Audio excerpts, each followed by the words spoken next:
यो भूतं च भव्यं च सर्वं यश्चाप्ति तिष्ठति सर्वस्य च केवलं तस्मै ज्येष्ठाय ब्रह्मणे नमः। यस्य भूमि प्रमान्तरिक्षमुतोदरं दिवं यश्चक्रे मूर्धानं तस्मै ज्येष्ठाय ब्रह्मणे नमः।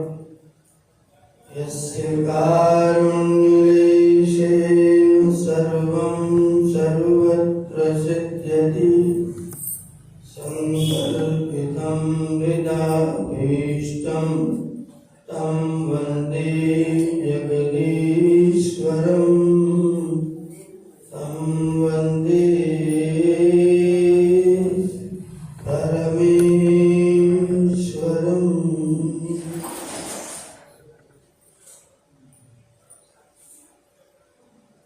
अभी आज इनके सुंदर गीतों और सदुपदेशों से आनंदित हो रहे थे आदरणीय मेरे अग्रज बंधु श्री राघवेंद्र जी। उनके साथ में मृदंग पर आपका साथ दे रहे आदरणीय श्री राजकुमार जी अतिथि के रूप में आज यहाँ पर पधारे उदयपुर की पवित्र धरती से आचार्य श्री डॉक्टर शंकर जी,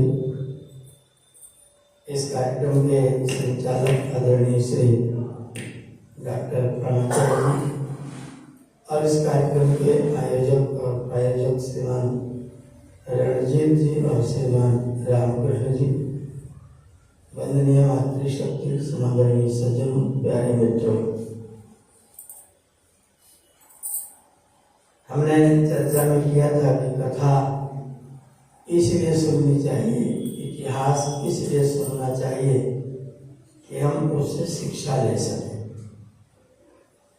और ध्यान रखिएगा, शिक्षाएं दो तरह से ली जाती हैं। एक ऐसे काम जिनको छोड़ा जा सकता है, एक ऐसे काम जिनको पकड़ा जा सकता है। एक शिक्षा यह है कि आप छोड़ने के लायक, और एक शिक्षा यह है कि आप पकड़ने के लायक। दुर्योधन का चरित्र सुनेंगे तो क्या करने के लिए? छोड़ने के लिए।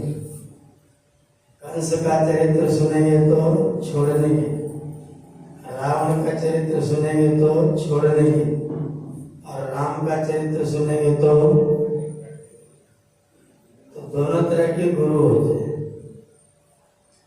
किसी को देख करके छोड़ने का अभ्यास कर लिया जाए और किसी को देख करके पकड़ने का अभ्यास कर लिया जाए।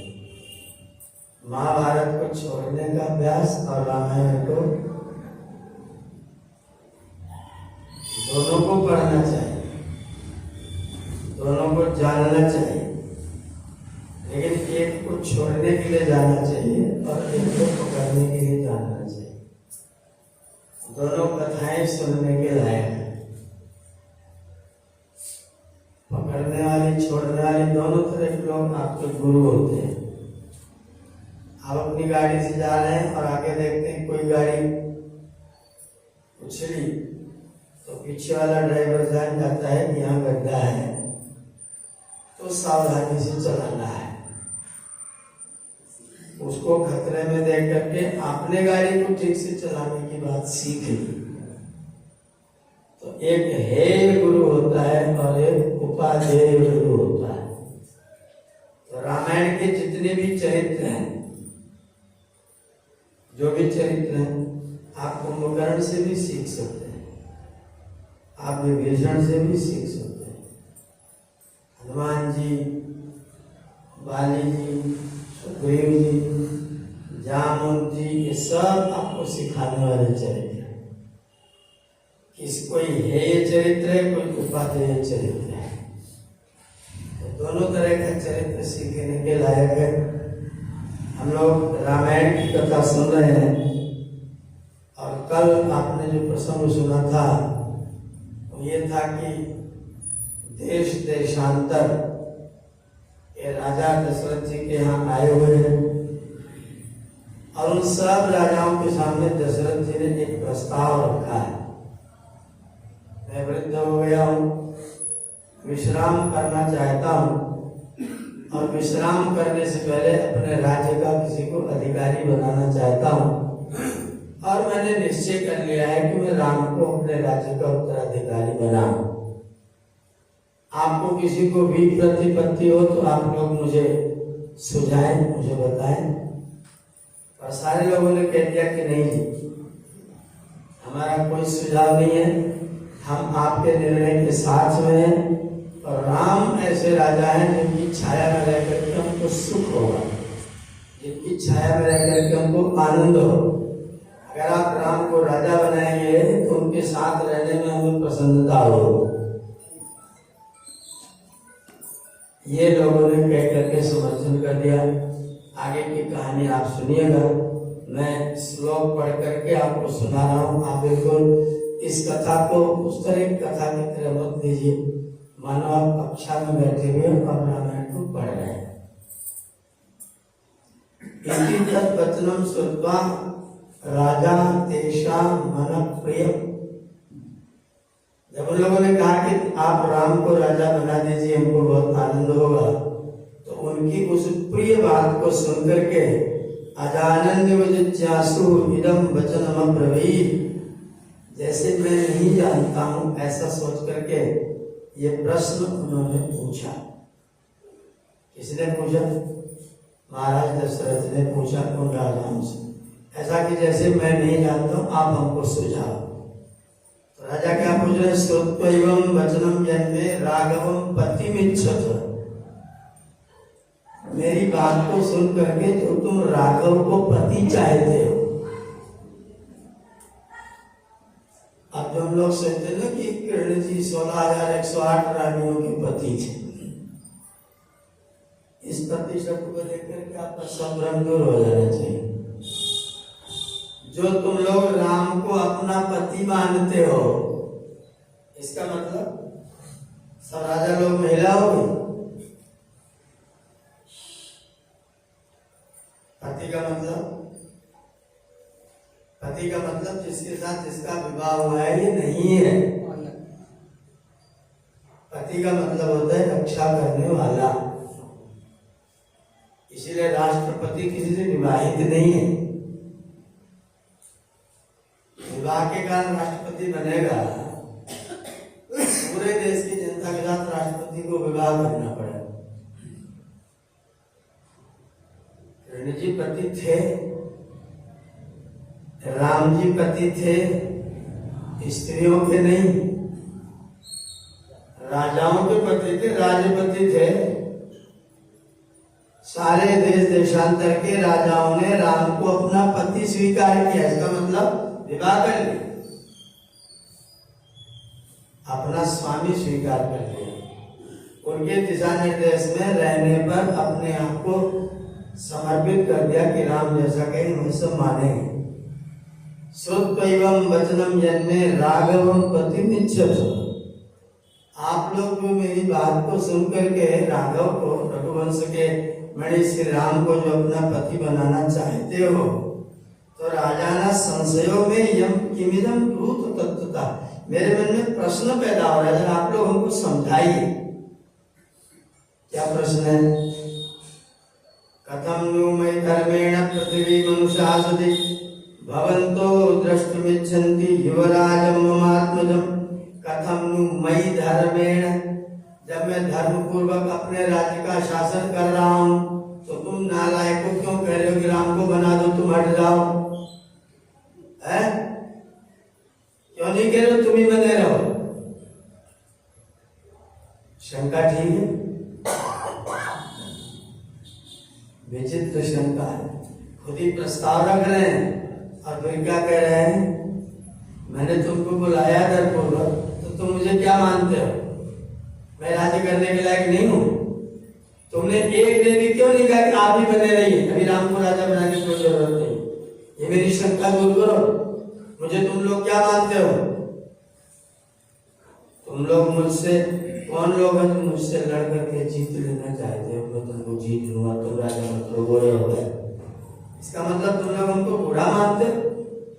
भवंतो दृष्टुमिच्छन्ति युवराजं मम मम ममात्मजं, मेरे पुत्र को तुम लोग युवराज चाहते हो, तो मुझे क्या समझ रहे हो? अब ये भयंकर प्रश्न है, बुरा कह दो तो भी निकम्मा कह दो तो भी उत्तर देना बड़ा मुश्किल है। अगर कहे तुम असमर्थ हो गए, राम को राजा बना दो, तो भी फंसे। और बोले नहीं नहीं तुम ही राजा बने रहो, तो फिर तुमने पहले क्यों हाँ कर दिया मेरे प्रस्ताव में? ऐसा प्रश्न कर दो कि आदमी जो उत्तर दे तो फंस जाए। एक सज्जन से कहा, क्या तुम्हारी पत्नी तुमको अब भी मारती है? क्या उत्तर देंगे? क्या तुम्हारी पत्नी तुमको अब भी मारती है? हाँ या ना? अगर हाँ कहोगे मतलब पहले पीटते थे अभी पीटते हो, और ना कह दिया मतलब पहले मारती थी अब नहीं पीटते हो, तो पीटे तो दोनों तरह से। हाँ करो या ना करो। दशरथ ने ऐसे ही प्रश्न किया। इस तरह के प्रश्न की कोई चर्चा रामचरितमानस में नहीं है। दशरथ मतलब एक बहुत शास्त्रीय, बहुत शिष्टाचारपूर्ण और बड़ा विज्ञान सम्मत, इस तरह विज्ञान सम्मत मामला उधर नहीं आता है। यहाँ हर बात में आपको विज्ञान दिखाई देगा।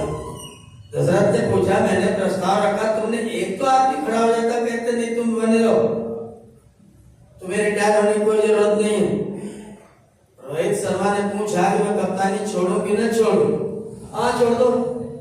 इसका मतलब मैं निकम्मा हो गया? ऐसा क्यों बोले तुम? आप देखिए राजा लोग उत्तर क्या देंगे।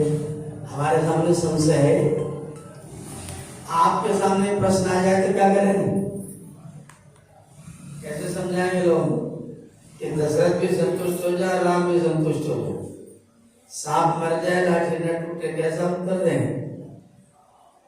कथम नु मयि धर्मेण पृथ्वी मनुष्याः सति भवन्तो द्रष्टुमिच्छन्ति युवराजं ममात्मजं तेतम ऊचु महात्मा। वो सब महान आत्मा थे जो आए थे। वो लोग कौन थे?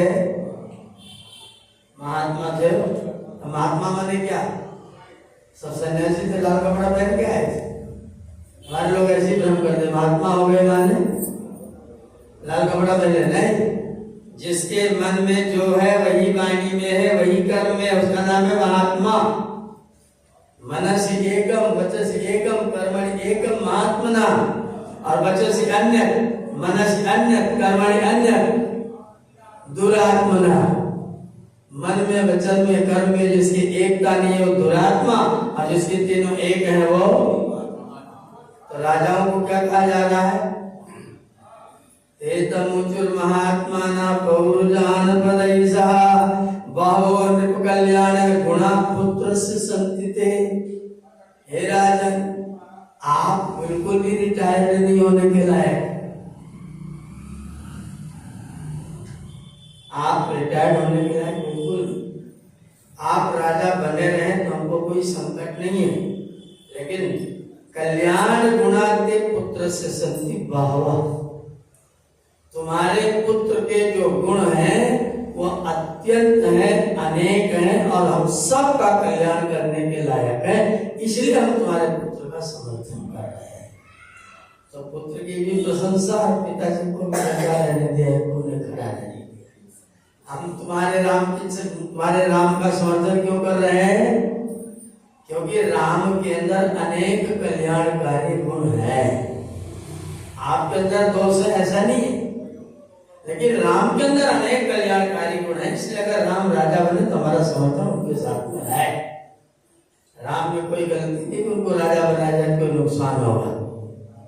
गुणान गुणवतो देव देव कल्पस्य धीमतः यानानंद दर्शनान प्रोक्षामोत्तान सुनु। राम कितने गुणवान है इसको अब हम बताएं।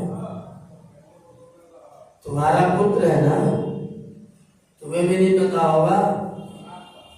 बाप लोग बेटे को गुणवान मानते हैं क्या?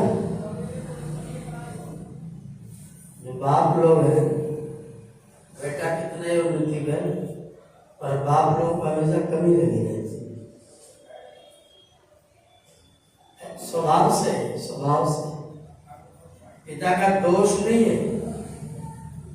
पिता अपने पुत्र को जहां वह उससे और ऊंचा देखना चाहता है, और इतना ऊंचा देखना चाहता है। विजय आदरणीय कह रहे थे कि आचार्य जी के शिष्य आचार्य जी से हार जाएं, तो मैंने कहा मैं किसी को जीतने दूंगा ही नहीं। कोई 6 घंटे पढ़ेगा तो मैं 8 घंटा पढ़ूंगा, कैसे जीतोगे? 8 पढ़ोगे मैं 16 पढ़ूंगा, कैसे जीतोगे? और जितना है तो कंपटीशन करो। जितनी देर मैं पढ़ता हूं उतनी देर पढ़ के देखो। बड़ी मुश्किल में फंस जाए। पिताजी की इच्छाएं कितनी बड़ी है, इतनी बड़ी है। खाद पितोच्च तरस्त था, खाद पिता उच्चतर। पिता की मनोकामनाएं खाद माने आकाश से भी ऊंची है। बनाना चाहता हूं स्वर्ग तक सोपान सपनों का। हर पिता ये चाहता है। जो विरासत पिता ने कायम किया अपने पुत्र की विरासत से ऊंचा छोड़े, ऊंचा देखेगा कि नीचा देखेगा? हर पिता देखेगा। तो पिता की ख्वाहिशों तक पुत्र कैसे कहां तक पहुंचे? तो पिता को तो कभी दिखाई देगी। इतना और हो जाता तो बढ़िया था, इतना और हो जाए तो और अच्छा है। तो पिताजी पुत्र में कमी देख सकते हैं। ये मनोविज्ञान है, रामायण का मनोविज्ञान। पिता पुत्र में कमी देख सकता है, क्योंकि बनाना चाहता हूं स्वर्ग तक सोपान सपनों का, मगर चादर से आगे पांव फैलाए। बनाना चाहता हूं स्वर्ग तक सोपान सपनों का, मगर चादर से आगे पांव फैलाए नहीं। जब चादर यहीं सिमट गई तो पिताजी को तो कमी महसूस होगी। चादर लंबी होती तो अच्छा होता। तो पिताजी की इच्छाएं, पुत्र के प्रति भावनाएं, थोड़ी अपेक्षाएं पुत्र के प्रति पिता की ज्यादा होंगी। तो राजा लोगों ने कहा कि सुनिए, जो राम के गुण है उन गुणों का भाव आपको बताएं तो हम जानते हैं। दूसरा कोई अगर आपके प्रिय व्यक्ति की प्रशंसा करे और आप स्वयं भी गुणगान गाए, दोनों में कोई अंतर? आप स्वयं भी गुणगान गाए तो आपको कहा जाएगा अयम विकथन मस्त, अपने मुंह मियां मिट्ठू बन रहे हैं। और वही बात अगर कोई दूसरा व्यक्ति आकर के कहे तो आप अपने सीने को चौड़ा करते रहिए, कोई अपने मुंह में मिट्ठू नहीं बनना पड़ेगा। तो दशरथ जी ने हो सकता है यही सोच के प्रश्न उठाया कि देखो ये लोग मेरे राम का गुणगान कैसा क्या करेंगे। बड़े चतुर राजा है, बड़े अनुभवी राजा है। और पूछ लिया प्रश्न, मुझे निकम्मा मानते हो? अरे नहीं जी, आपको कौन निकम्मा मानेगा, लेकिन राम के गुण तो बस राम के ही गुण है। क्या क्या उपमा दे रखा सुनो। दिव्य गुण शक्र सम, राम कैसे हैं? शक्र के समान है। शक्र माने इंद्र। दिव्य गुणों के कारण से राम इंद्र के समान है। सत्य पराक्रम, और उनका जो पराक्रम है वो सच्चा पराक्रम है। इक्ष्वाकुभ्यो सर्वेभ्यो, अपनी बात मत करो महाराज, तुम्हारे अब तक लेकर के इक्ष्वाकु जिले के जितने तुम हुए हो ना, उन सबसे ज्यादा राम में गुण है। आप पिताजी की क्या स्थिति बनेगी? मजा आ जाएगा कि चिढ़ेंगे? मजा आ जाएगा, आनंद। अगर पिताजी को ईर्ष्या हो जाए इसका मतलब पितृत्व तो है ही नहीं। अस्तित्व नहीं है। पुत्र के गुण को सुनकर के अगर कोई पुत्र को कोई कहे कि पिताजी से भी आगे है, और पुत्र को पिताजी को ईर्ष्या होने लग जाए, तो इसका मतलब पिताजी अभी तक महात्मा हुए नहीं। पिताजी महात्मा होंगे तो पुत्र की प्रशंसा, अगर कोई तुलना करे कि तुम्हारा पुत्र तुमसे भी अच्छा है, तो पिताजी तो एकदम फूल करके टोपा, वाह आनंद आ गया है। तो आखिरकार है बेटा किसका है, पुत्र किसका है, अपनी प्रशंसा अपने आप कर लेगा। क्या तुलना राजन इच्छा को सर्वेभ्यो अतिरिक्तो विशांपदे, ए प्रजाओं के स्वामी महाराज, तुम्हारा जो पुत्र राम है ना, तुम्हारे इच्छाकों से लेकर के आज तक तुम सहित जितने राजा हुए हैं उन सबसे ज्यादा उसके अंदर गुण है और उसका पराक्रम इतना सच्चा है। रामा सत्य पुरुषो लोके, परब्रह्म तो नहीं कहा, राम परब्रह्म ऐसा तो नहीं कहा, क्या बोले राम सत्य पुरुष, राम सच्चा पुरुष है।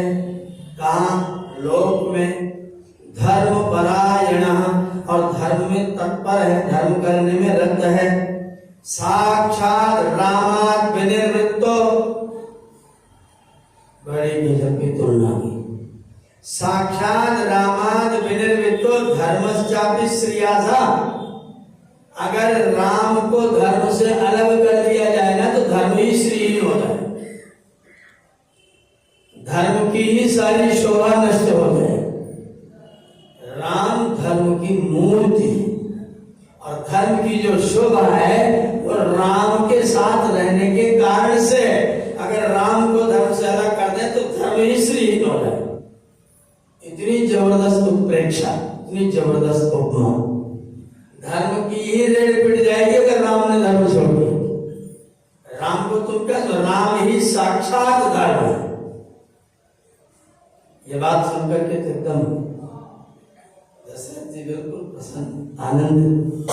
प्रजा सुखते चंद्रस्य, प्रजा को सुखी करने में राम चंद्रमा के समान है, और क्षमा के गुण में राम वसुधाया धरती के समान है। राम की क्षमा कैसी है, धरती जैसी, और राम का आह्लादन कैसा है, चंद्रमा जैसा। चंद्रमा सबको आनंदित करता है, राम का आह्लादन चंद्रमा से बढ़कर है। धरती सबको क्षमा करती है, मल मूत्र परित्याग करते हो तो भी क्षमा करती है, पेड़ लगा देते हो तो भी क्षमा करती है, दिन भर पैर पटकते रहते हो तब भी धरती माता। और लोग क्या कह रहे, महात्मा लोग क्या कह रहे, राम धरती की क्षमा गुण से भी ज्यादा क्षमावान है। वसुधाया क्षमा गुणई, और चंद्र से प्रजा सुखते, और बुद्धिया बृहस्पति तुल्य, बुद्धि में बृहस्पति से भी तुल्य है। और वीर्य साक्षात शचीपते, और इंद्र के द्वारा, इंद्र से ज्यादा शक्तिशाली वीर है। धर्मज्ञा सत्य संदस्या शीलवान अनसूय का, धर्म को जानते हैं, जो कह देते हैं करते हैं, चरित्र बहुत उत्तम है, किसी की निंदा करते नहीं, क्षमा करने में वीर हैं, सबको सांत्वना देते हैं, बहुत ही मधुर व्यवहार करते हैं, बड़े कृतज्ञ हैं, और इंद्रियों पर संपूर्ण अधिकार है। इंद्रियों पर अधिकार परब्रह्म का होगा कि मनुष्य का होगा? बहुत बहुत मतलब सैकड़ों तर्क हैं जिसके कारण आप परब्रह्म घोषित नहीं करेंगे, महापुरुष घोषित करेंगे। इतने सारे गुण बता दिए। व्यसनेषु मनुष्याणाम भृशं भवति दुःखिता। राम कैसे है, मनुष्याणाम व्यसनेषु भृशं दुःखितो भवति। तुम्हारे दुख को देख करके, प्रजा के दुख को देख करके राम उनसे भी ज्यादा दुखी हो जाते हैं। गमों की आंच पर आंसू उबाल कर देखो, बनेगा रंग, किसी पर भी डाल कर देखो, तुम्हारे दिल की चुभन भी जरूर कम होगी, किसी के पांव से कांटा निकाल कर देखो, तुम्हारे दिल की चुभन भी जरूर कम होगी। किसी के पांव से कांटा निकाल कर देखो, दुखी होती है प्रजा और दुखी होते हैं राम। राजा कैसा होना चाहिए? हेलीकॉप्टर में आकर के दर्शन देकर के धूल प्रजा को फैला करके भाग जाए? राजा कैसा होना चाहिए?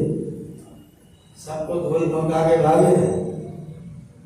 नहीं, राजा होना चाहिए जो प्रजा के सुख में अपना सुख अनुभव करे और प्रजा के दुख में अपना दुख अनुभव करे। अपना दुख, प्रजा के दुख को प्रजा का दुख न माने, अपना दुख माने। जिस दिन हमारे राजा लोग ऐसे हो जाएगा उस दिन प्रजा को कोई कष्ट कोई दुख। अभी हमारे राजा लोग ऐसे, राजा लोगों को अपने बड़े बड़े महल चाहिए, 5 बार विधायक हो जाए तो 5 बार पेंशन चाहिए।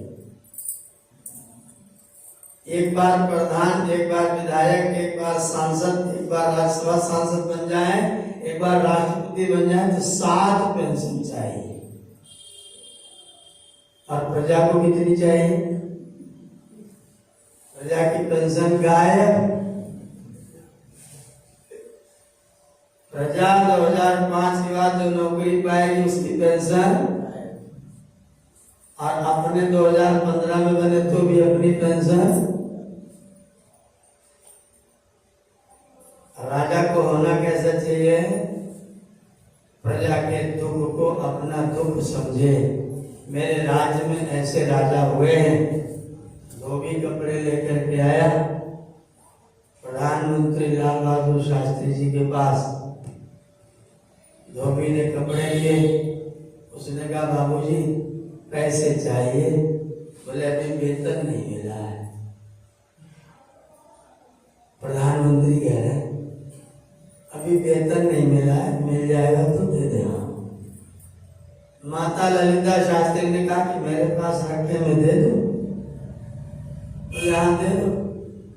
2 रुपया देना था, ललिता जी ने निकाल करके 2 रुपया धोबी को दे दिया। जब धोबी चला गया तो शास्त्री जी ने कहा कि आपके पास 2 रुपए कहाँ से आए?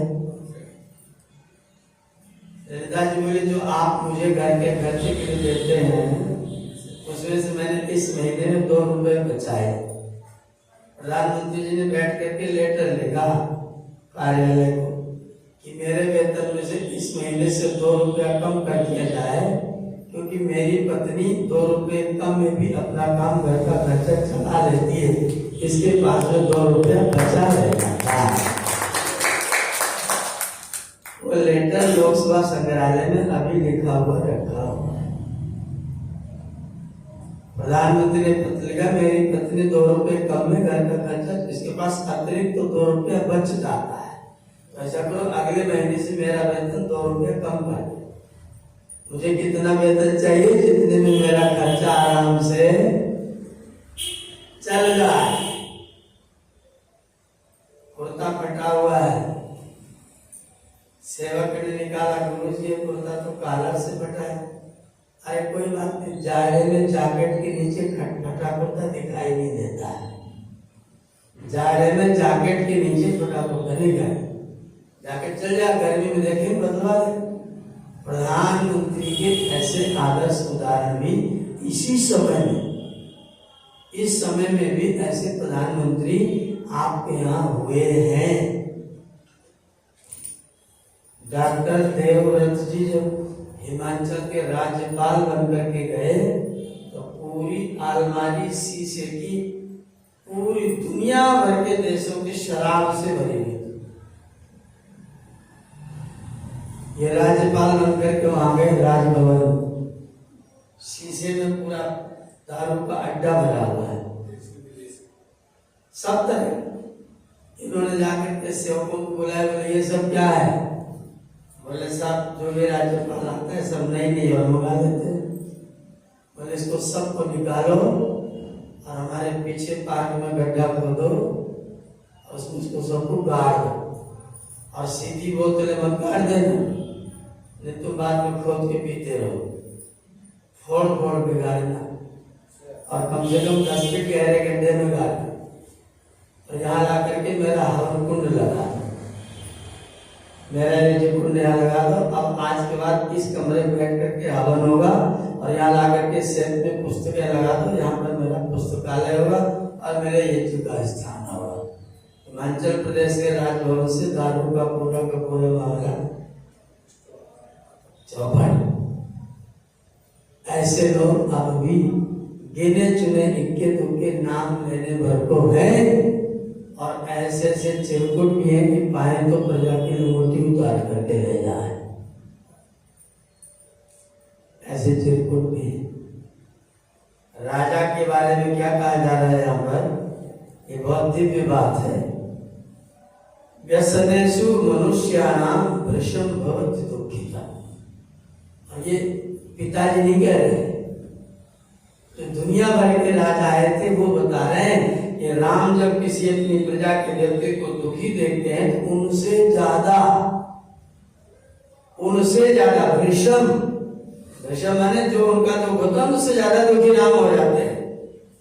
और क्या है, और उल्टा मामला और देखो, उत्सवेषु सर्वेषु पितेव परितुष्यति। और जब उनके प्रजा के यहाँ कोई सुख होता है तो जैसे अपने बेटे को सुखी देख करके पिता को प्रसन्नता होती है, ऐसे ही प्रजा को सुखी देख करके मेरे राजा राम को प्रसन्नता होती है।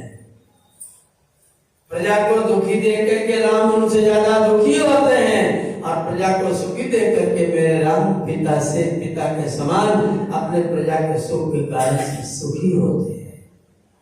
सत्यवादी महेश्वासा, बहुत बड़े धनुर्धर, वृद्ध सेवी, अपने से बड़ों की सेवा करने वाले, जितेंद्रिया, इंद्रियों पर पूरा विजय, स्मित पूर्वाभिभाषी, स्मित पूर्वाभिभाषी, पहले मुस्कुराते हैं फिर बोलते हैं। कोई बात कहते तो नाराज होके नहीं बोलते, गुस्सा होके नहीं बोलते। स्मित पूर्वाभिभाषी, पहले कोई बात सुनते हैं, कुछ कहना होता है तो मुस्कुरा करके, स्मित पूर्व, मुस्कुरा करके बोलते हैं।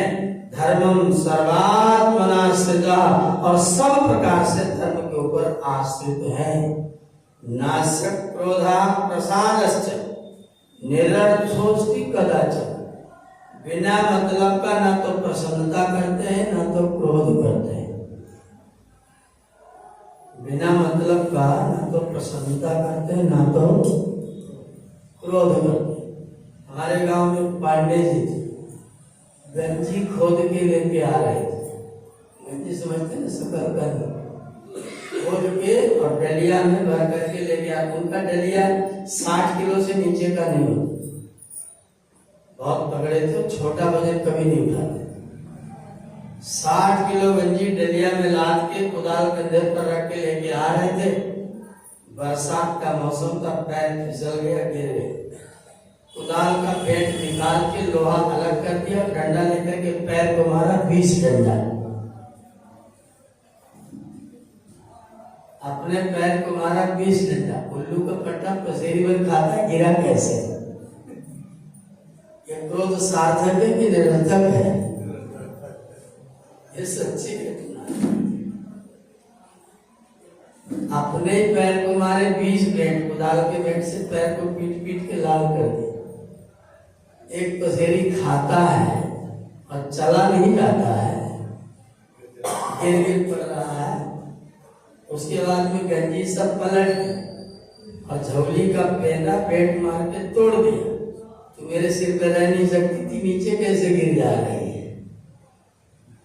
झोली तोड़ दी, अपना पैर पीट दिया और गंजी वहीं छोड़ दी और चुपचाप लड़ाते हुए घर चले आए। बच्चों ने पूछा, पिताजी क्या हुआ? चुप, तो दोनों को तोड़ा। सब एकदम चुप हो गए। ये क्रोध कैसा है और राम जी का क्रोध कैसा? ये सच्ची घटना तो याद आई मुझे। जब राम जी का क्रोध कैसा है, लाला जी कपड़े की दुकान चलाते हैं, रात को सपना देख रहे थे, कोई ग्राहक आया, बड़ी हुज्जत किया, इतने में दो आगे का चवन्नी छुड़ा के ही माना। 3 रुपया 75 पैसा मीटर कपड़ा खरीदा। लाला जी गुस्से में थे, निकाल करके कपड़ा फाड़े, कपड़वा नहीं फाड़े, अपनी बनियानी पकड़ के फाड़े। जब बनियानी फट गई तो नींद खुली, कहा है पता चला कपड़वा यही नाप रहे थे।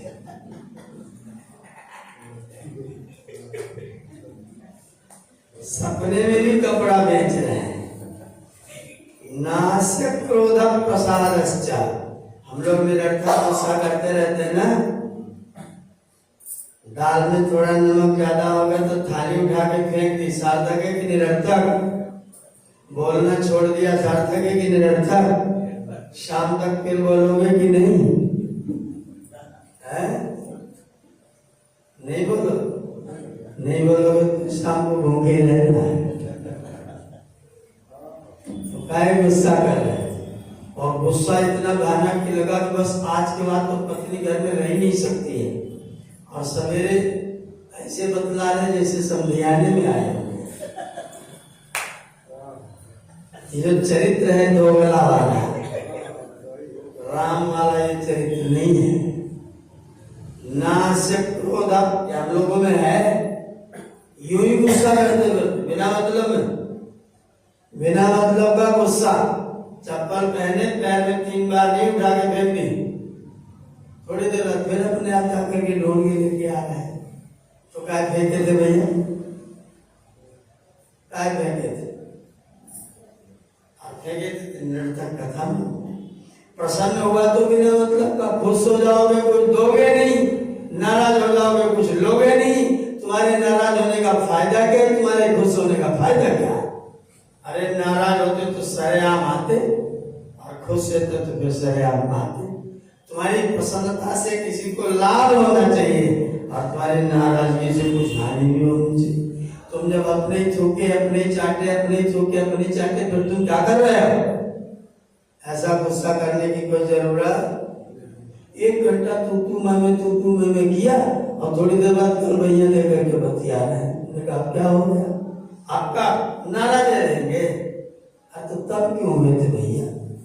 तब मान गए, तभी अपने आप थोड़ा संयत कर लिए होते। नास्य क्रोध प्रसादश्च निरर्थोस्ति कदाचन हन्त्येव नियमात् बध्यान्, हन्ति एव नियमात्, नियम पूर्वक मार ही देते। किसको? बध्यान्, जिनका वध करने के लायक है, नियम पूर्वक उनको फिर छोड़ते नहीं है। और जिनको पुरस्कृत करना होता है उनको बिना पुरस्कृत किए भी मानते नहीं है। कोई व्यक्ति अच्छा काम करे तो पुरस्कार, बुरा काम करे तो, और जो एक ही काम करेगा उसका क्या होगा? पुरस्कार ही पुरस्कार करोगे तो क्या होगा? व्यक्ति निकम्मा होगा। और तिरस्कार ही तिरस्कार करोगे तो क्या होगा? व्यक्ति आपका साथ छोड़ के भाग जाए, फिर आपके साथ नहीं रहे। अरे इनका तो स्वभाव है, यहाँ से छोड़ो यार, हटो यहाँ से, लोग वो आ रहा है पकड़ वाली वो करेगा, चलो यहाँ से। बच्चे बैठे बतिया रहे, दादाजी आगे अभी आएगा, कोई काम बताएगा, चलो यहाँ से। काम बताता है, चॉकलेट खिलाता है, खिलाता पिलाता बुझे नहीं, काम तुरंत बताता है, तो कौन आएगा? नहीं आएगा। तो तिरस्कार ही तिरस्कार होगा तो कोई आएगा नहीं, और पुरस्कार ही पुरस्कार होगा तो व्यक्ति निकम्मा होगा। राम जी तराजू लेके चलते हैं। जो तिरस्कार का पात्र है उसको तिरस्कार, पुरस्कार का पात्र है उसको अच्छे को अच्छा, बुरे को, जिसके प्रति क्रोध करना है, जिसके प्रति प्रेम करना है, और जिसके प्रति करना चाहिए उसी से करना है। सबसे न क्रोध करना है और सबसे न द्वेष करना। क्षणे रुष्ट क्षणे तुष्ट, ऐसा व्यक्ति ठीक नहीं। गलती करे तो डांटो और अच्छाई करे तो प्रेम भी करो, अच्छाई करो तो प्रेम भी करो। हमारे गुरुकुल के अधिष्ठाता जी बच्चों को लेके आए काम कराने के 4 बजे के बाद 150 बच्चे थे।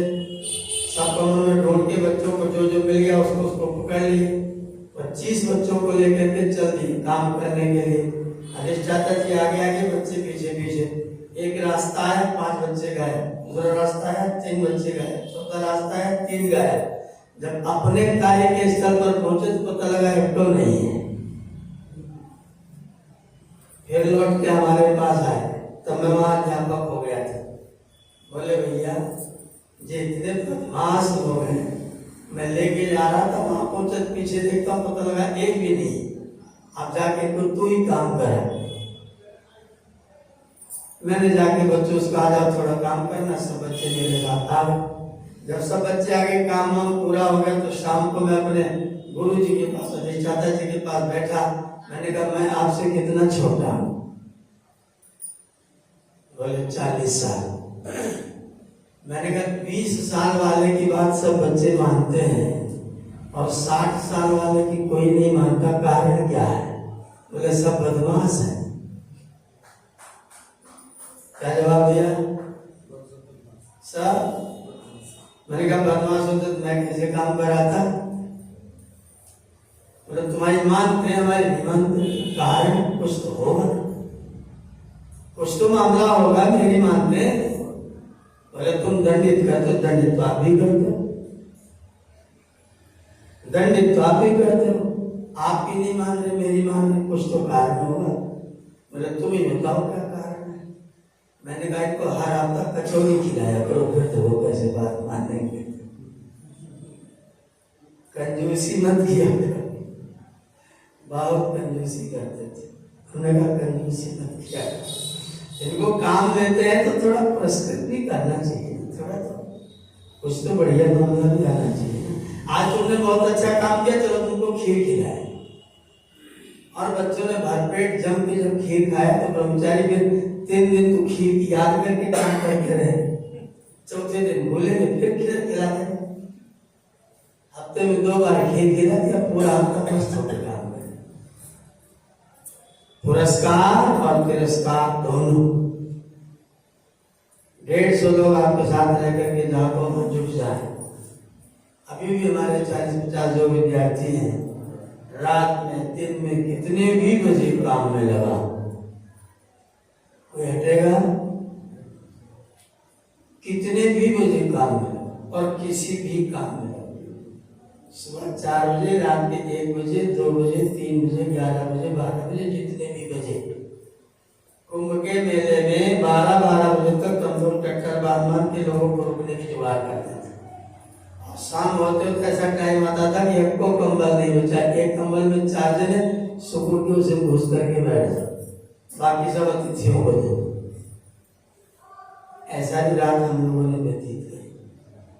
कुंभ के मेले में अतिथियों का स्वागत करना, अपने एक ही कंबल में 4 आदमी सिकुड़ के 2 घंटा बिताना, 4 दिन फिर पानी गर्म करके सबको नहलाने की व्यवस्था करवानी। कौन करेगा? ब्रह्मचारी। लेकिन तिरस्कार पुरस्कार तो होना चाहिए। एक ही चीज से काम नहीं बनेगा। तो राम का क्या गुण है? वो जिनको पुरस्कृत करना है उनको पुरस्कार अवश्य देते हैं, और जिनको तिरस्कृत करना है उनको तिरस्कार भी। दान्तै सर्व प्रजा कान्तै प्रीति संजननै नृणाम प्रीति संजननै। जितने मनुष्य हैं सबके प्रति प्रीति पैदा करने वाले राम, और सर्व प्रजा कांतई, जो सारी प्रजा के कमनीय है श्री राम।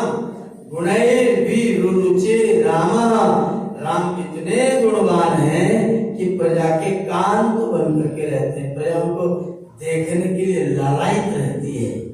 राम आएंगे इसके लिए शबरी अपना आंगन बुहार करके बैठी रहती है, प्रतीक्षा करती रहती है, राम आएंगे। इसके लिए बरसों बिछाती रहती है आसन, बरसों फैलाती रहती है फूल रास्ते पर कि राम आएंगे। इतना प्रेम लोगों का राम के प्रति है। दीप्ता सूर्य एवं अंशु भी, जैसे किरणों के बीच में सूरज चमकता है, वैसे प्रजाएं किरणें हैं और मेरे राम सूर्य हैं। सूर्य का तेज अपनी प्रजाओं के बीच में ऐसे ही चमकता है जैसे सूर्य चमकता है। तमेवं गुण संपन्नम रामं सत्य पराक्रमं लोकपालोकम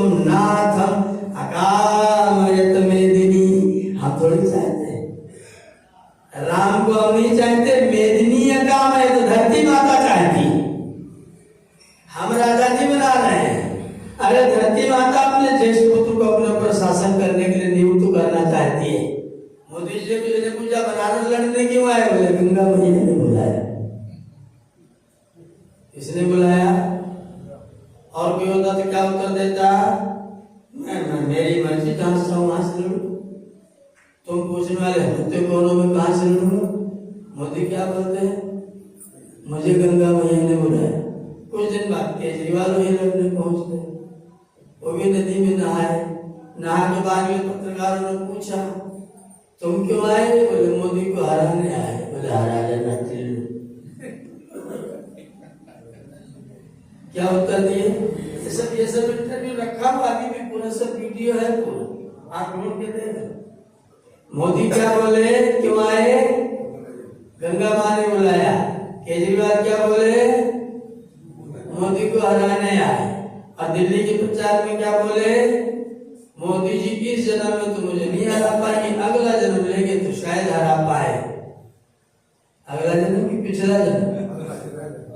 श्रीमान जी का मुख्यमंत्री तो छोड़ो, विधानसभा में नहीं बची। आप किस समय क्या बोलते हैं? आप किस प्रसंग में किस बात का क्या उत्तर देते हैं? एक उत्तर आपको लोगों को गदगद कर देता है और एक उत्तर लोगों को चिढ़ा देता है। राजा लोग क्या उत्तर दे रहे हैं? हमें कुछ मत कहना कि हमने तुम्हें निकम्मा कहा, उनको विशेष ढूंढता कि अरे राम को तो धरती माता ने राजा बना करके बुलाया हुआ है, धरती माँ ने बुलाया। अकामयत मेदिनी लोकपाल उपमम राम।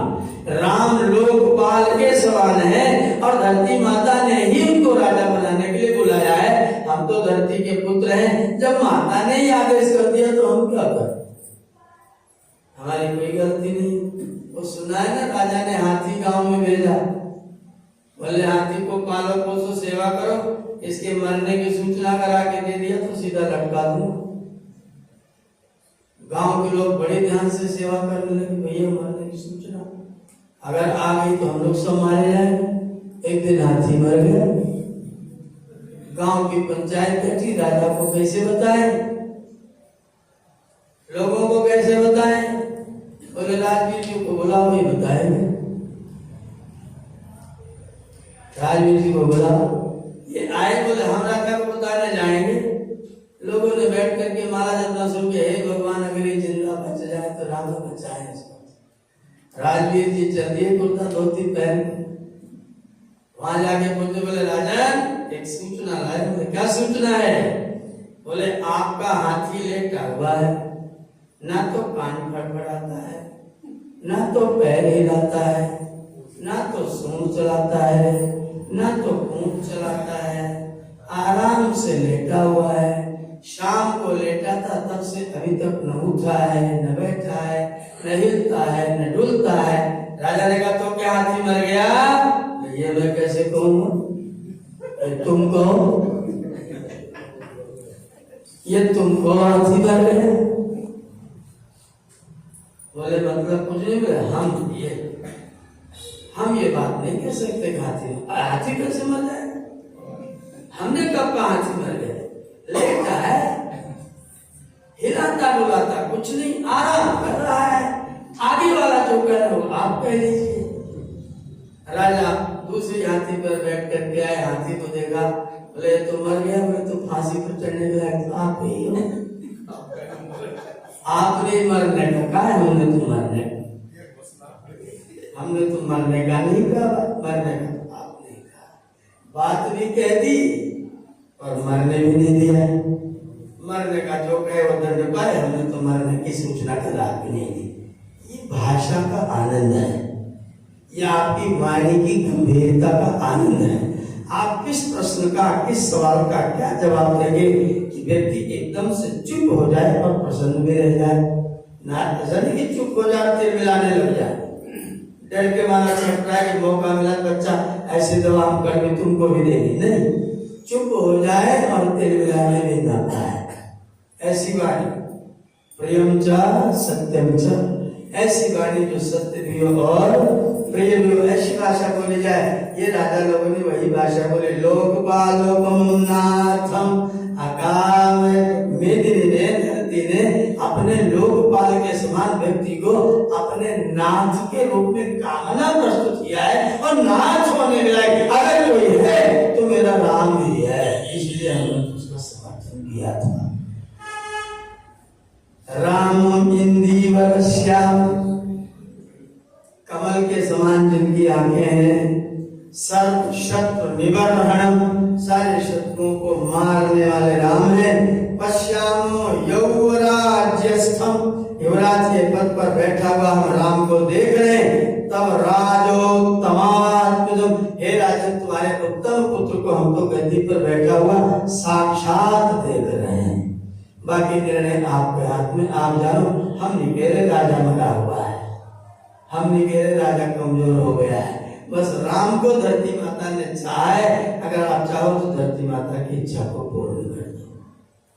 ये सुंदर मनोविज्ञान, सुंदर शास्त्र जो ऋषियों की भाषा है, आदरणीय हमारे महर्षि वाल्मीकि जी की भाषा है, कितने मनोविज्ञान से पूर्ण। इसमें किसी परशुराम को ऐसा नहीं होता है कि इतना दुष्ट है, इतना ज्यादा क्रोध करता है। मुझे इस बात का आश्चर्य होता है कि सारे पुराणों में सारे देवताओं ने क्रोध किया और सब देवता बने रहे। हमारे क्रोध करने के बाद कोई देवता रह जाता है? क्रोध करने के बाद व्यक्ति देवता रह जाता है? छल करने के बाद देवता रह जाता है? कपट करे तो देवता है? फेसबुक पर चल रहा है कहानी, अभी मैं बैठ करके उनको प्रश्न लिख रहा है। पार्वती को दक्ष जी ने यज्ञ में नहीं बुलाया, निमंत्रण नहीं दिया। पार्वती जी पहुंची, वहां उनका तिरस्कार हुआ तो आत्मदाह कर गए। मैंने प्रश्न किया, जो आत्मदाह करे वो विचारशील है? माता बहनों बोलना, आप उत्तर दो।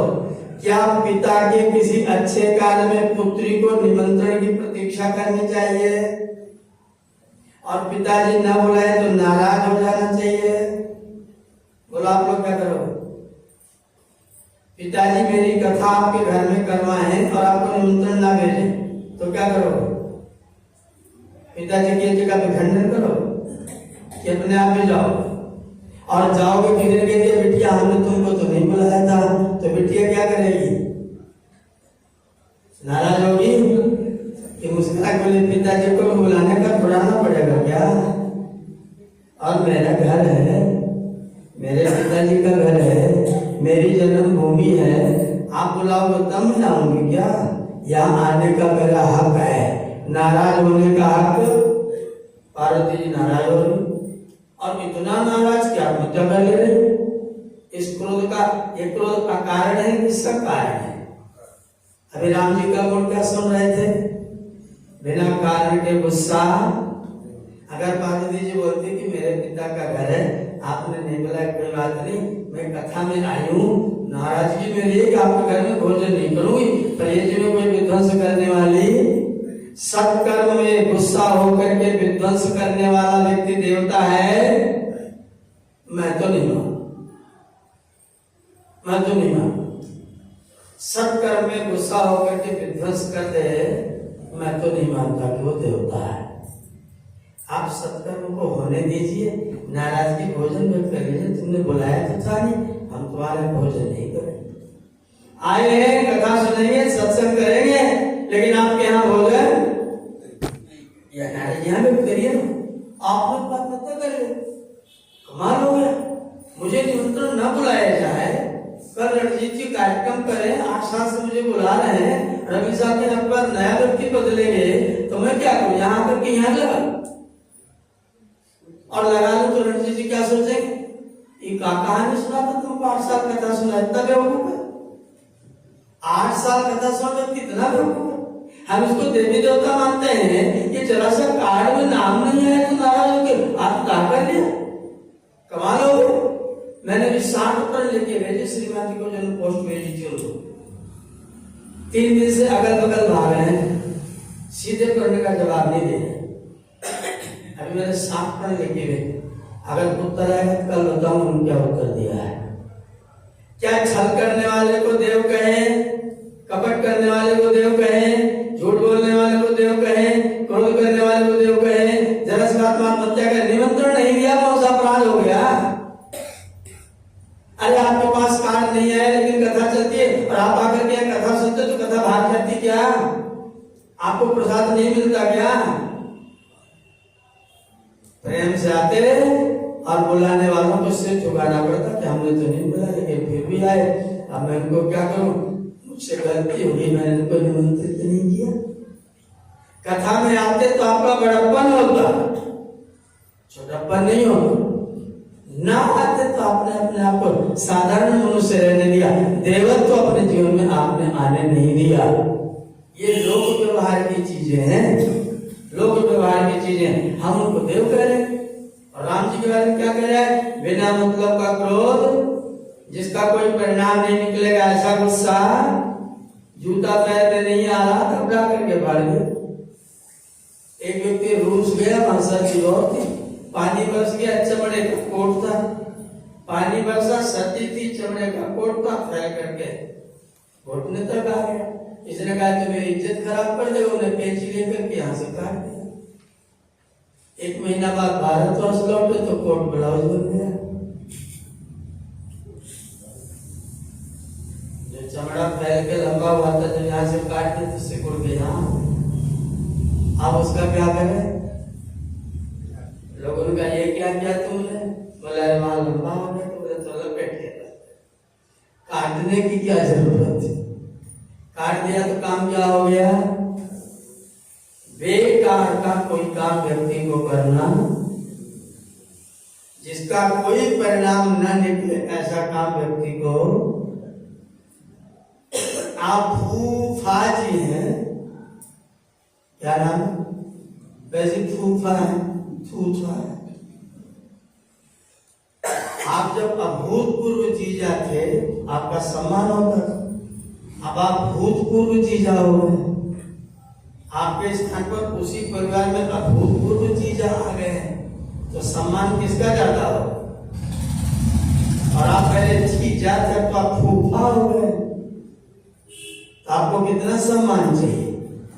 लेकिन फूफा जो हंसा धोती टेढ़ी रखते हैं, नाराज ही होते रहते हैं। रसगुल्ला आया खा लिए फिर नाराज, फिर चाट आई बैठ के खा लिए फिर नाराज। भला आदमी नाराज ही नाराज होगा, बारात विदा होगी तो भी नाराज। मिलना 500 रुपया दिया है, बदतमीज 1100 रुपया देना चाहिए था। 500 रुपया मिला उसके लिए खुश नहीं हो रहा है। नए वाले आ गए, बोले आपको ये वाला खराब लग रहा है तो मुझे देखो, तुम्हें 500 वाला अच्छा नहीं लग रहा है, इसे अभूतपूर्व को दो तो तुम वैसे भूतपूर्व हो, साइकिल बैठ जाओ अपने घर। बिना मतलब की नाराजगी करने की आवश्यकता, करो तो फिर सार्थक करो, प्रेम करो तो सार्थक, गुस्सा करो तो सार्थक। परिणाम निकले तो प्रेम करो, परिणाम निकले तो गुस्सा करो, और परिणाम कुछ ना निकले तो फिर निकलने की कोई जरूरत। तो राम जी का युवराज बनना तय हो गया। अपने यहाँ की राज्य व्यवस्था का नियम है कि जो युवराज के लिए चुना जाता था उसको मंत्री लोग बैठ करके उपदेश देते थे। जिसका अभिषेक किया जाता था उसको मंत्री लोग उपदेश देते थे। हर राजकुमार को युवराज चुने जाने के बाद मंत्री लोग उपदेश देते थे। अब राम जी को उपदेश दिया जा रहा है और योगी उपदेश, राम जी जैसे व्यक्ति को उपदेश दिया जाता है। क्या उपदेश? तेषामंजलि पद्मानि, तेषामंजलि पद्मानि प्रगृहीतानि सर्वशः प्रतिगृह्या ब्रवीत राजा। दशरथ जी ने जब उनका यह प्रवचन सुना तो उन लोगों का हाथ अपने हाथ में प्रेम से ले लिया और तेभ्या प्रिय हितम बचा, और मधुर और हितकारी वाणी में महाराज दशरथ जी उन राजाओं से बोले। क्या बोले? अहोस्मि परम प्रीत। आपकी बातों ने मुझको एकदम से गदगद कर दी, मैं अति प्रसन्न हो गया, आनंदित हो गया। अहो अस्मि परम प्रीतः प्रभावश्चातुलो मम यन्मे ज्येष्ठम प्रियम पुत्रम यौवराज्यस्तमिच्छत, जो तुम मेरे ज्येष्ठ पुत्र को युवराज के पद पर चाहते हो, इसके लिए मैं आप लोगों से बहुत प्रभावित हुआ और मैं अत्यंत प्रसन्न हो गया। तो क्या करेंगे? यदि प्रत्यक्ष इस प्रकार से उन लोगों का सम्मान करके राजा ब्राह्मणान इदम अब्रवी, अपने जो ब्राह्मण थे, विद्वान लोग थे, उनको कहा, कौन थे विद्वान लोग उनके राज्य में? वशिष्ठम वामदेवम च, कौन कौन थे? वशिष्ठ और वामदेव। इन दोनों विद्वानों को राजा ने बुला के कहा, बगल में बैठे थे, राजा ने सुनते सुनते उनको कहा, चैत्र श्रीमान यम मास, राम का राज्याभिषेक कब हुआ था? चैत्र कब हुआ था? चैत्र। श्रीमान अयम मास पुण्य पुष्पित कानन, सारा बगीचा फूल से भरा हुआ है, यह सुंदर चैत्र का महीना है। यौ राज्याय रामस्य सर्वम एव उपकल्पितम्, राम को युवराज बनाने के लिए जिस जैसी व्यवस्था करनी हो, शपथ ग्रहण समारोह का आयोजन करने की व्यवस्था किया जाए।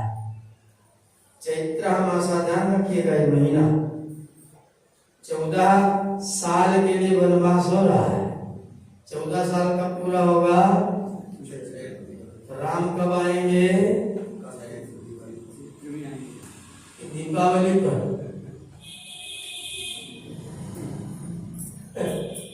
राम कब लौटेंगे?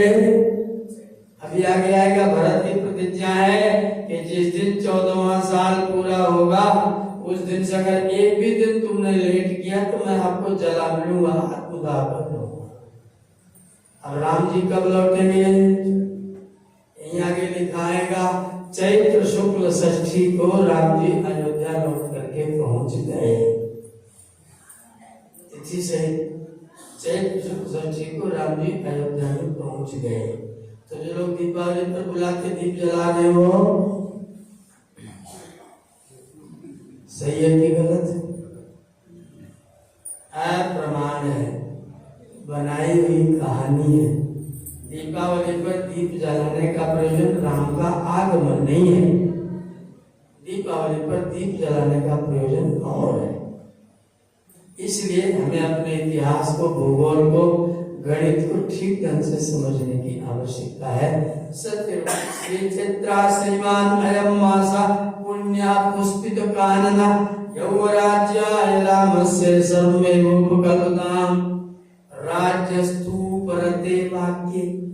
जैसे ही राजा ने अपनी बात समाप्त की, जन घोष बलराज रामचंद्र की, जन घोषो महान भूत।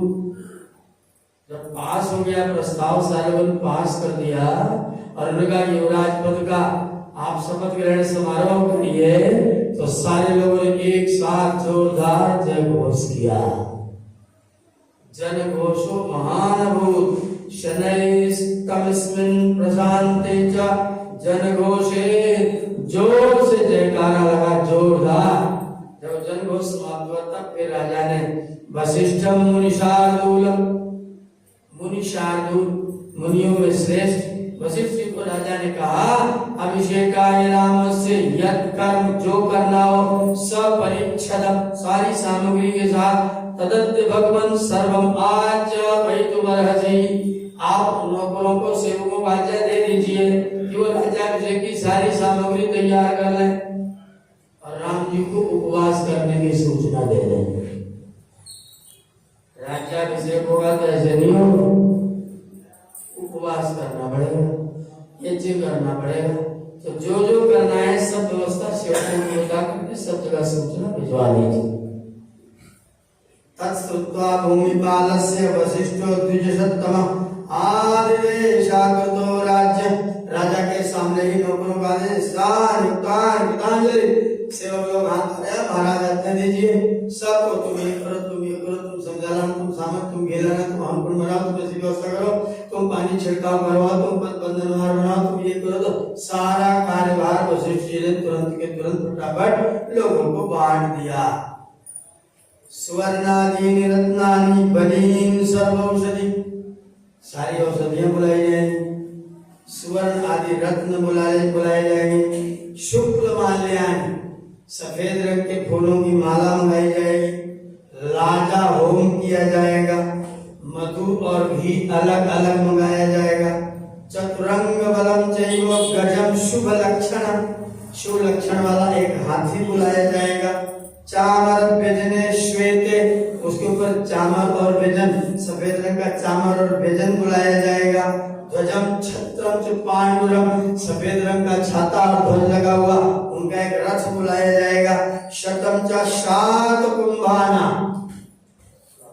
शात कुंभानाम शतम, 100 कुंभों का 100 माने 1000 घड़ों का पानी मंगाया जाएगा। अग्निवर्चसाम, जो सोने के कलश होंगे जो अग्नि की तरह चमक रहे होंगे। हिरण्य श्रृंगम, हिरण का सिंह आएगा। ऋषभम, एक बैल आएगा। समग्रम व्याघ्र चर्म, पूरे बाघ का, पैर में कटा पिटा नहीं, पूरे हाथ पैर पूरे के से व्याघ्र चर्म मंगाया जाएगा। यच्चान्यत किंचित एष्टभ्यम, और जिस किसी चीज की जरूरत होगी तत्सर्वम उपकल्पितम, राज्याभिषेक के लिए इतनी सामग्री बढ़ेगा। राजा को सफेद छत्र चाहिए, सफेद चावल चाहिए, जो जो चीज चाहिए सब का सब महाराज के लिए नया मंगा करके मंगाया जाएगा। इसकी व्यवस्था तुरंत करने का आदेश दे दिया गया। इतना ही नहीं, आवध्यंताम पताका, अयोध्या के हर रास्ते पर झंडा लगा दो। अयोध्या के हर रास्ते पर पताका लगा दो। राजमार्गस्य सिंचिताम, राजमार्ग पर पानी का छिड़काव कर दो। एवं व्याधिस्य विप्रवतो क्रियास तत्व सुनिश्चितो, सारी क्रियाओं का आदेश तुम दोनों वामदेव और वशिष्ठ ने सब नौकर चाकरों को दे दिया। कृतमित्येव चाप्रुताम, महाराज आपके आदेश का पालन हो गया। अभिगम में जगतपति राजा के पास आके बोले हमने आपका काम कर दिया। ततः सुमंत्रम द्वितीमान राजा वचन अब्रवीत, तब राजा ने सुमंत्र को बुलाया। कौन है? सुमंत्र। सुमंत्र माने यसे शोभनो मंत्र, जो हमेशा राजा के हित का ही विचार राजा को दिया करता था। उस मंत्री का नाम क्या है? सुमंत्र। तब राजा ने सुमंत्र को बुलाया। रामः कृतात्मा भवता, जाओ कृतात्मा राम को, जिसने अपने आत्मा को जान लिया है, जो आत्मवान है, ऐसे राम को शीघ्रम आनीयताम, बुला के ले आओ। सततेति प्रतिज्ञाय, सुमंत्र का तथास्तु, तुरंत चल पड़े। राजशासनात्, राजा का आदेश पा करके सुमंत्र जी राम को लाने के लिए चले गए। रामम तत्रानयान, तुरंत ले गए। रामम तत्रानयान चक्रे रथेन रथिनाम वरम, रथियों में महारथी राम को सुमंत्र जी रथ पर बिठा करके और लेकर के आ गए। न ततर्प समायांतम पश्यमानो नराधिप, जब राजा ने राम को आते हुए देखा तो आज कितने प्रसन्न होंगे आप सोचिए। न ततर्प, इतने प्रसन्न हुए कि उनको देखने में तृप्त ही नहीं हो रहे हैं। आंखों का फड़काना बंद कर दिया। राम को प्रसन्न मुद्रा में आते हुए दशरथ जी देख देख के इनकी छाती जो है चौड़ी हुई चली जाए, मेरा राम अब राजा बनेगा। पिताजी की प्रसन्नता एकदम से बिल्कुल प्रफुल्लित हो गए। न तर्प समायांतम पश्यमानो नराधिपः सब प्रांजलिर्विप्रेत्य प्रणतः, राम जी आए तो प्रांजलि, हाथ जोड़े हुए। जो लोग कहते हाथ नहीं जोड़ना चाहिए उनके लिए जोड़ना चाहिए, नहीं जोड़ना चाहिए। जिसके प्रति आपके मन में श्रद्धा हो उसके प्रति आप अपनी 3 चीजों को इकट्ठा करते हैं। क्या क्या है 3 चीजें? हैंड को हार्ट से जोड़ लेते हैं और हेड को हार्ट के पास। जिसके प्रति आपके मन में श्रद्धा उसके लिए क्या क्या करना चाहिए? हेड को झुकाइए, हैंड को जोड़िए, हार्ट से लगाइए, हेड को हार्ट के पास ला दीजिए और सामने वाले से बोलिए मेरा हृदय भी आपके लिए समर्पित, मेरा मस्तिष्क भी आपके लिए समर्पित, मेरा दिल, मेरा हाथ, मेरा सब कुछ आपके लिए समर्पित है। आप चाहे परमात्मा हृदय में विराजमान है तो समर्पित है, चाहे मेरे पिताजी सामने बैठे हैं तो समर्पित है। ये बुच्चड़ लोग जो कहते हैं कि हाथ नहीं जोड़ना चाहिए, उनके मन में भाव नहीं है, अभाव है। तो जो अभाव वाले व्यक्ति वो क्या कर सकते हैं? वो सब जगह अभाव ही अभाव देखते हैं। इसलिए जो श्रद्धा की अभिव्यक्ति है, राम जी आ रहे हैं दौड़े दौड़े, तो कैसे आ रहे हैं? सिर झुका हुआ, हाथ जुड़ के हृदय से लगा हुआ, राम झुके जो क्या है, प्रणता तुरंत के पिताजी के पास में आ गए तो तीनों चीजें पिताजी के पैर के पास में पहुंच गई। प्रणता तुरंत के नाम स्वम श्रावयन राम भवत पुत्रो रामा भवंतम भवंदे। आपका पुत्र वत्स वत्सावतंस राम आपको प्रणाम करता है। ये वैदिक संस्कृति की व्यवस्था है कि प्रणाम करो तो अपने नाम का उच्चारण करते हुए प्रणाम करो। मैं अमुक अमुक गोत्रोत्पन्न अमुक का पुत्र आपको सादर प्रणाम करता हूँ। नाम स्वम श्रावयन रामो भवंदे चरणौ पितु, पिताजी के चरणों को राम जी ने प्रणाम किया। तम दृष्टवा उस राम को झुका हुआ, प्राणतम दृष्टवा झुका हुआ बिल्कुल बगल में, कृतांजलिपुरम हाथ जोड़े खड़ा हुआ देख करके राजा ने क्या किया? गृह अंजलो समाकृष्य, उनकी अंजलि को अपने हाथ में पकड़ा, राम को अपनी ओर को खींचा और अपनी छाती से लगा लिया। पिताजी लोग क्या करते हैं? राम जी हाथ जोड़े हैं, पिताजी ने हाथ पकड़ा, खींच के अपने गले से लगा लिया और समाकृष्य सस्वजे प्रियमात्मजम, उनको अपनी छाती से लगा करके गदगद दशरथ महाराज ने अपनी धड़कने अपने पुत्र राम को छुना दी। देख तेरे को राजा बना के मैं कितना प्रसन्न हो रहा हूं। जब किसी को छाती से लगाते हैं तो क्या सुनाते हैं उसको? देख मैं बाहर नहीं दिखा रहा, देख मैं अंदर से भी मेरी धड़कन बढ़ी हुई है। तो इसको अनुभव करके देख ले कि मैं तेरे इस कृत्य से कितना प्रसन्न हूँ। दशरथ जी ने राम जी को अपने गले से लगा लिया, परिसस्वजे छाती से चिपका लिया, तस्मै चाभुजम, और फिर कान जब पास में आ गया तो दशरथ जी के कान में बोल रहे हैं मणि कांचन भूषित, सोने का मणि कान में बना, कान में दशरथ जी बिल्कुल पास में कान लगा के बोल रहे हैं देश राजा रुचिरम रामाय परमासनम, आसन बैठो। राजा ने राम के लिए सुंदर आसन जो लगा हुआ था वहां बैठने के लिए आदेशित किया। तदासनोरम प्राप्त, राम जी बैठे, व्यदीपयत, उस आसन पर बैठ करके राम जी एकदम बिल्कुल जाज्वल्यमान चमकने लगे।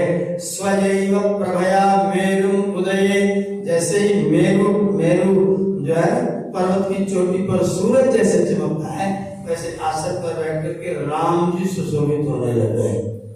तम पश्यमान नृपतिस्तुतोष प्रियमात्मज, अपने पुत्र को देख करके राजा बड़े प्रसन्न हो रहे हैं। सतम सुस्मित महाभाष्य पुत्रम पुत्रवदाम्बरा ज्येष्ठायामस्मे पत्न्या, तू मेरी ज्येष्ठ पत्नी का पुत्र है।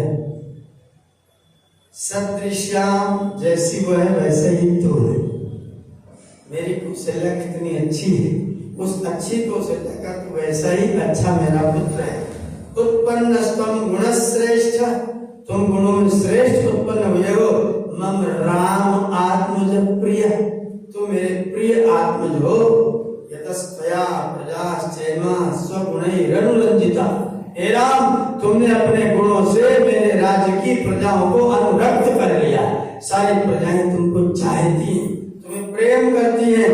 तस्मात् तुम पुष्य योगेन, इसलिए पुष्य नक्षत्र के पवित्र योग में यौवराज्यम अवाप्नुहि, कल तुम्हारा युवराज का अभिषेक किया जाएगा। कल पुष्य नक्षत्र पर आपका युवराज्य अभिषेक होगा।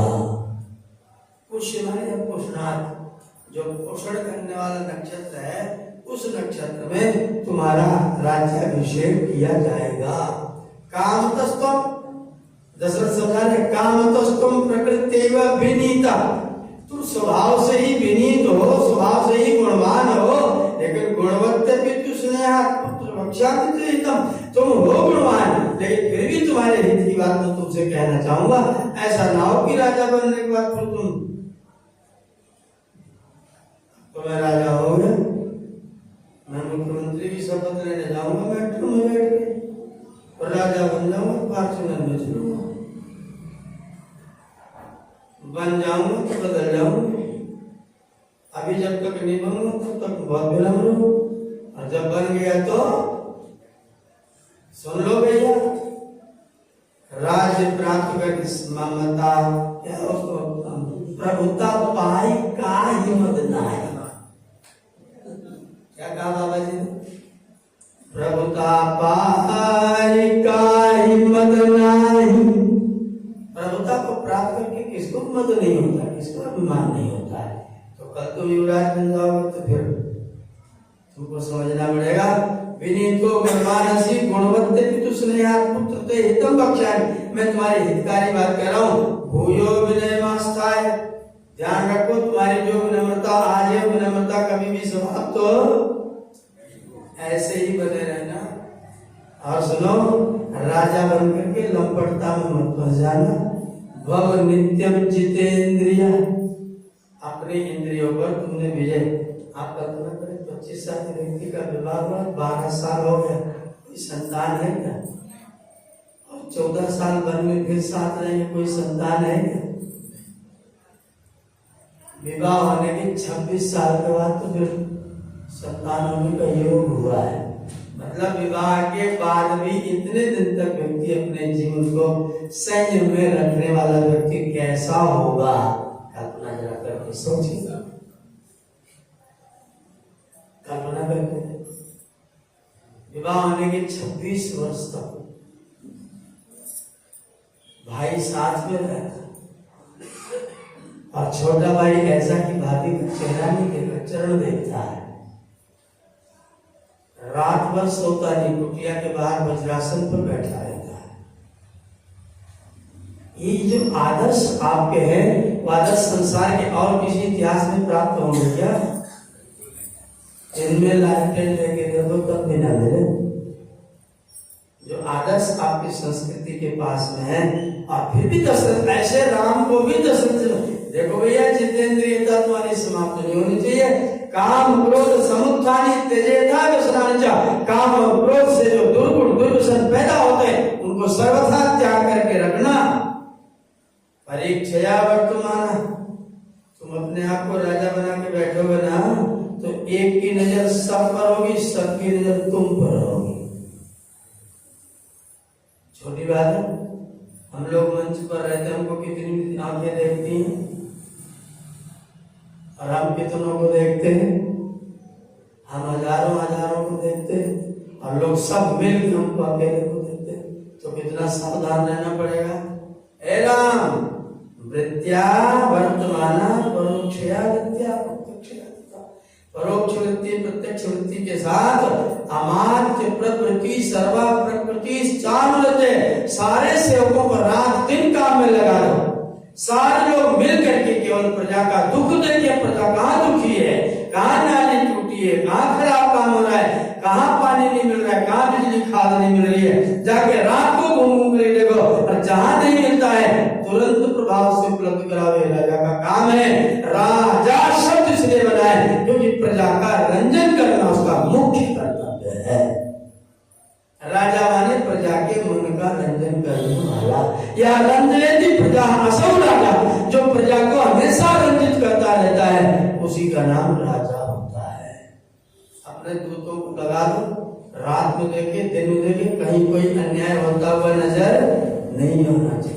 कोष्ठागार, बैंक बैलेंस, आयुधागार, अस्त्र भंडार कृत्वा संविचयान, ढेर सारे इकट्ठा करके रखना। तुष्टान रक्त प्रकृति, जो तुम्हारी अनुरक्त प्रकृतियां हैं, जो राजा उनका पालन करता है, तस्य नंदन्ति मित्राणि, उसके मित्र भी उसके ऊपर प्रसन्न होते हैं। लब्ध्वा अमृतम, की जैसे देवता लोग अमृत को पाके प्रसन्न होते हैं, वैसे तुम्हारे जैसे राजा को प्राप्त करके प्रजाएं प्रसन्न होती हैं।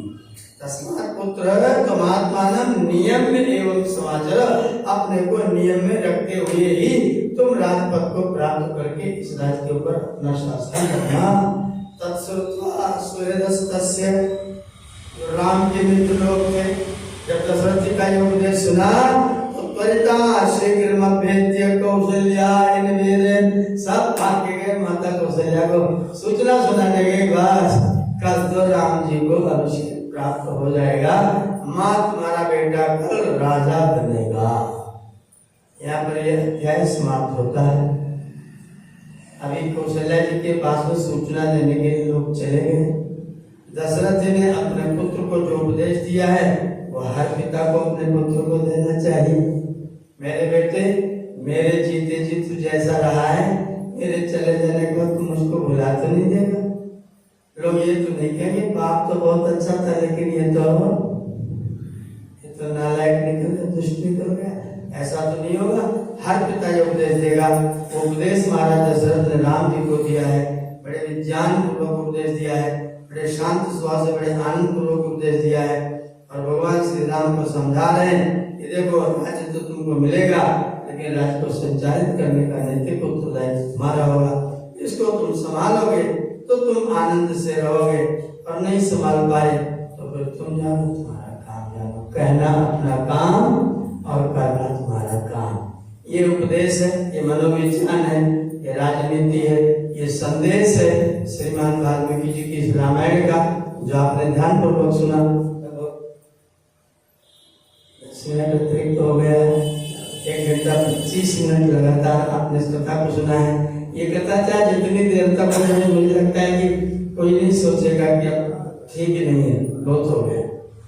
बड़ा मनोरंजन, बड़ा आनंद, बहुत मिला है। और अभी भी थोड़ा जल्दी सुना रहा हूँ, इस पर और लंबी चिंतन किए जा सकते हैं। किस चीज पर?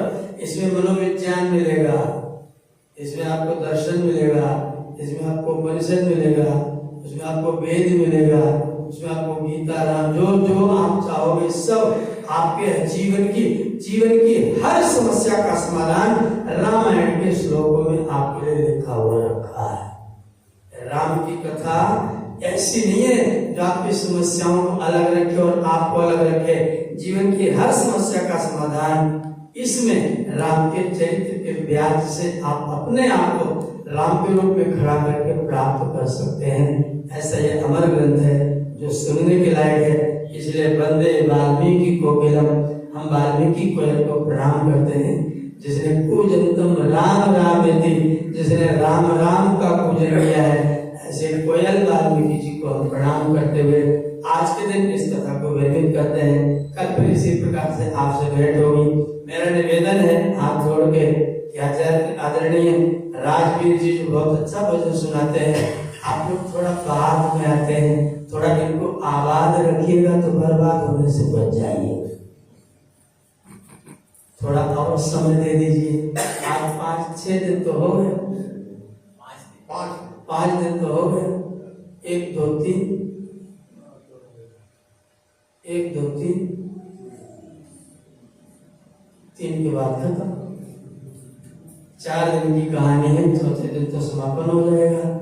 तो आप समय लगा करके अधिकतम 6:30 बजे तक आप पधार ही जाएं। मेरा आपसे निवेदन है, अगर आप समय का थोड़ा लाभ देंगे तो हमारे आयोजकों को उनको बुलाने का और हम लोगों को बोलने का भी थोड़ा लाभ होगा। आपकी दुकान तो हमेशा चलेगी कि हमारे जाने के बाद आप बंद कर देंगे? दुकान तो साल भर चलेगी, पर यह कथा तो साल भर नहीं चलेगी। और सीधा वाल्मीकि जी को सुनने का तो आपको मेरे ख्याल से तो कहीं अवसर नहीं मिलेगा। सब कथाएं आप सुन लो तो श्लोक पढ़ करके इस तरह से श्लोक अर्थ बताने वाला, तो मैं समझता हूँ भारत में ऐसे गिनने के लायक पंडित ही बच्चे। डॉक्टर साहब सीधा श्लोक पढ़ करके बिना हिंदी का अर्थ देखे कथा सुनाने कितने लोग? जितने कथावाचक है ना, सबकी कथाएं छपी हुई रजिस्टर में लिखी हुई है, सामने खोल के रखे रहते हैं, क्रम से सुनाते रहते हैं। श्लोक पढ़ करके सीधा अर्थ बताना बिना हिंदी का प्रयोग किए, बिना भाषा का प्रयोग किए, ऐसे विद्वान भारत में बस मैं ये नहीं कहूँ आपको श्लाघा मत समझिए, इनसे पूछ लो, और नहीं तो परीक्षा कर आचार्य शंकर जी से पूछ लो। रामायण का श्लोक पढ़ के सीधा अर्थ बता के कथा अपनी करने वाले कितने लोग हैं? नहीं है लोग, नहीं है लोग। कथा कहेंगे, श्लोक क्या पढ़ेंगे, कथा कौन कहेंगे?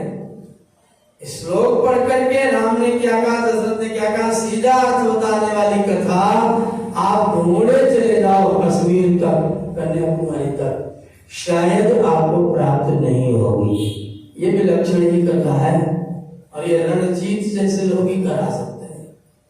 इन्होंने रण को जीत रखा, सबके बस की बात नहीं, न कहने वाला सबकी बस की बात है, न सुनने वाला सबकी बस की बात है। ये सौभाग्य नहीं मिलेगा, इसलिए सीधा आप कोई शंका नहीं कर सकते वहां लिखा वहां लिखा, ये साक्षात ले लो भाई, जो जैसा लिखा है साक्षात ले लो। अर्थ मैं कर रहा हूँ, आप हिंदी में पढ़ करके मुझसे बाद में पूछ ले, इसमें हिंदी का अनुवाद है, पर मैं हिंदी बोलूंगा तो इतनी जल्दी मेरा श्लोक का काम चलेगा कि पहले हिंदी पढ़ूं। किसी श्लोक का मैंने हिंदी में देखा क्या लिखा है किसी, और जिसने जो लिखा हो श्लोक के ऊपर बैठ करके कथा कहने का कार्यक्रम आपको नहीं मिलेगा। लोगों का जनता कम रहती है, मैंने कहा सबके बस की बात नहीं श्लोक का अर्थ पढ़ करके कथा सुनने की। सब तो बीच में श्रीमन्नारायण नारायण, तो दूसरे का भैया जरा देहा कथा में पंडित जी कथा करे, श्रीमान जी बगल में अगवा बैठे हैं, देहा वही चल रहा है चुटकी, तब तक आज चलो नारायण जो कीर्तन कर लो, श्रीमन नारायण वो भी चल रहा है, मुंह ये कथा ऐसी वाली नहीं है। इसमें बुद्धिपूर्वक विवेकपूर्वक चल करके श्लोकों के साथ सुनना पड़ता है। और वास्तव में अगर कोई कथा होती है, अगर ये वैदिक व्यवस्था है, अगर मेरे भारतवर्ष की धरती है, अगर ये वेदों की धरती है, अगर गीता रामायण उपनिषद की धरती है, तो हमारे देश में कथा का स्तर यही होना चाहिए। जो आज कथा का स्तर दुनिया में चल रहा है ना, वो कथा का स्तर नहीं, कथा का स्तर ये आना चाहिए। और जिस दिन भारत में ये कथाएं होने लग जाएंगी ना, बहुत सी बीमारियां अपने भाग दूर हो जाएंगी। ऐसी कथा ना करके हम लोगों ने जनता के मन को मनोरंजित कर दिया। अब जनता को ऐसी कथाएं सुनने की हिम्मत नहीं पड़ती है, वो मनोरंजन चली गई, उन्हें नाच दिया, आपके मजे आ गए, पैसा आपके पास चढ़ गया, आपने पैसा डाल लिया जेब में, आप अपने घर चले गए, दुनिया जाए भाग में, हमें क्या करें। ये कार्यक्रम नहीं है, ये कथा है, साक्षात राम ने यहाँ पर रखा, श्लोक की कथा है। आप इसमें थोड़ा समय दीजिए, 4 दिन का और टाइम बचा है, 5 दिन गया, 4 दिन और बचा है, चौथे दिन में तो समापन ही होता है। आपके पास 3 घंटे और बचे हैं, 3 का 9 घंटे। आप दुकान पर चलाइए ना, परमात्मा प्रार्थना आपकी दुकान बढ़े, आपकी दुकान पर ग्राहक हमेशा खड़े रहे, आपकी दुकान 24 घंटा खुली है, लेकिन कथा की दुकान 24 घंटा खुली रहने वाली है। इसलिए थोड़ा समय दीजिए और समय से आकर के और समय पर इसका पूर्ण सदुपयोग करते। बीच में इतने बड़े विद्वान आचार्य शंकर जी योग पर ग्रंथ पर बहुत अच्छा अध्ययन है, पर 3.5 आदमी बैठे थे, तो उन्होंने कहा कि हम नहीं बोलेंगे, कुछ और लोगों ने उनको कुछ सुनाया बताया जाए। तो मैं आशा करूंगा कि कल आप मुझे अवश्य दर्शन देंगे। कल और एक और उदयपुर से चल करके व्यक्ति, इतना प्रेम, आप थोड़ा एक बार को ताली बजाइए, मेरे प्रेम के कारण से। आप सोचिए मुझे लोग कितना प्रेम करते हैं। जो व्यक्ति कुंभ के मेले में आया था उदयपुर से यात्रा करके, इस भीड़ भाड़ में यात्रा करके गुरुकुल पहुंचा, मैं वहां नहीं मिला, तो कल मुझे किया हम आपसे मिलने आए थे, मैंने कहा तो फिर थोड़ा कष्ट और कर लीजिए, मुझसे मिले थोड़ा कष्ट और कर लीजिए। और आज फिर यात्रा करके यहाँ तक आ गए केवल प्रेम के कारण से। तो इस प्रेमी व्यक्ति की बात भी तो आप सुनेंगे ना, प्रेम व्यक्ति का प्रेम भी तो आप देखेंगे ना। तो व्यक्ति देश के उस कोने से, चीन के उस कोने, उसके बाद में फिर पाकिस्तान है, उस कोने से आपके पास में आया है तो आप उसका स्वागत तो करें। आप ये बोल रहे चौरी चौरा में 4-6 लोग हैं, चौरी चौरा दो दलिया तब तो ही बने तो कैसे काम? अरे 4 बने चौरी के 4 बने चौरा के तो 8 आदमी तो है। समय से आई, कल मैं देखूंगा कि आप मेरे बच्चों को कितना शक्ति प्रदान करते हैं, कितना बल प्रदान करते हैं। और नहीं तो फिर तो तपस्या करके हिमालय पर चला जाऊँ, अगली बार कथा सुनाने नहीं आऊँ। फिर मैं हिमालय पर जाकर तपस्या करूंगा कि मैं जिसको कहूँगा बात मेरी मान ले। तपस्या में मेरी कमी है। अगर आप तपस्या में कमी नहीं मानते होंगे तो कल हम लोग आचार्य शंकर जी को भी सुनेंगे। और मैं कहूँगा आपके पास 1.25 घंटा मेरा पक्का है। और अपनी राजवीर जी के बहुत सुंदर संदेश आपको गीत के साथ में प्राप्त हो। बस केवल 3 दिन, उसके बाद हम कहाँ तुम